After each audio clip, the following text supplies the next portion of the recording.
नमस्ते, मैं हूं आपके साथ जसप्रीत कौर।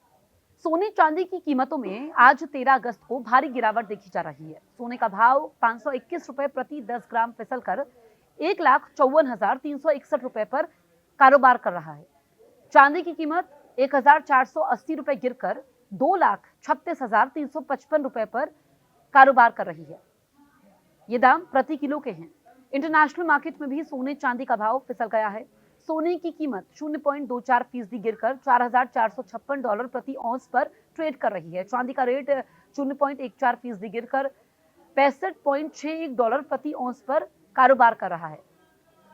अब देखिए, सराफा बाजार की बात करें तो आज दिल्ली में 24 कैरेट सोने का भाव 15,528 रुपए प्रति ग्राम है। 22 कैरेट की रेट की बात करें 14,235 रुपए है। 18 कैरेट 11,650 रुपए प्रति ग्राम है। मुंबई और केरल में 24 कैरेट सोना 15,513 रुपए, 22 कैरेट 14,220 रुपए और 18 कैरेट 11,635 रुपए प्रति ग्राम के भाव पर है।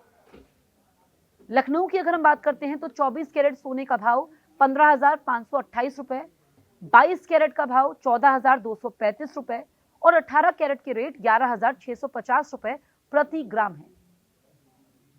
दिल्ली और मुंबई में चांदी के भाव की अगर हम बात करें तो 255 रुपए प्रति ग्राम यानी 2,55,000 प्रति किलो है। वहीं चेन्नई में चांदी की कीमत 260 रुपए प्रति ग्राम यानी 2,60,000 रुपए प्रति किलो है। वहीं सोने की कीमतें 2 महीने से ज्यादा के हाई लेवल के करीब स्थिर रही। अमेरिका में महंगाई के आंकड़े कम आने के बाद सोने में तेजी आई थी, जिसके बाद अब निवेशक थोड़ा रुककर आगे के संकेतों का इंतजार कर रहे हैं।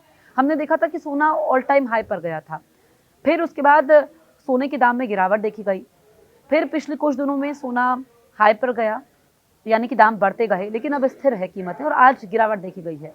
अब बाजार की नजर अमेरिका के आने वाले प्रोड्यूसर प्राइस इंडेक्स यानी कि पीपीआई के आंकड़ों पर है। इन आंकड़ों से यह अंदाजा लग सकता है कि अमेरिकी फेडरल रिजर्व आगे ब्याज दरों को लेकर क्या फैसला ले सकता है। अब देखिए कि अगर आप इन्वेस्टमेंट के लिए सोना खरीदना चाहते हैं तो एक्सपर्ट्स ये कहते हैं कि आपको तब मार्केट पर नजर नहीं रखनी है जब आपके पास पैसा हो। आप सोना खरीद लीजिए लॉन्ग टर्म में, यानी कि 10 साल, 15 साल, 20 साल, 25 साल में ये आपको फायदा देता है, लेकिन गोल आपका लॉन्ग टर्म होना चाहिए। अगर आप शॉर्ट टर्म के लिए सोना खरीद रहे हैं तो फिर मार्केट पर नजर रखनी जरूरी है, लेकिन मार्केट अभी काफी वॉलेटाइल है। अगर आप ज्वेलरी के शौकीन हैं तो आप ज्वेलरी बना सकते हैं, लेकिन उसमें आपको मेकिंग देनी पड़ती है और मेकिंग के चार्जेस काफी ज्यादा होते हैं। लेकिन आजकल लोग डिजिटल गोल्ड भी खरीद रहे हैं, तो आपका गोल क्या है, लॉन्ग टर्म, शॉर्ट टर्म, या फिर आप ज्वेलरी पहनने के शौकीन हैं और आपको लगता है कि इन्वेस्टमेंट भी है तो आप खरीद सकते हैं। लेकिन सोने के बारे में कहा जाता है कि उसकी चमक कभी फीकी नहीं पड़ती है। चांदी की अगर हम बात करें तो चांदी का क्रेज भी काफी देखा गया है, लेकिन चांदी की कीमतों को प्रिडिक्ट करना बहुत मुश्किल रहता है। ऐसे में आप अपनी जरूरत के हिसाब से इन्वेस्टमेंट कर सकते हैं। आप अभी क्या सोच रहे हैं, हमें जल्दी से कमेंट करें, और अगर अभी तक आपने हमारे यूट्यूब चैनल को सब्सक्राइब नहीं किया है तुरंत सब्सक्राइब करें। और देश दुनिया की हर बड़ी खबर से अपडेट रहने के लिए न्यूज़ 18 ऐप डाउनलोड कीजिए और हर पल सबसे आगे रहिए।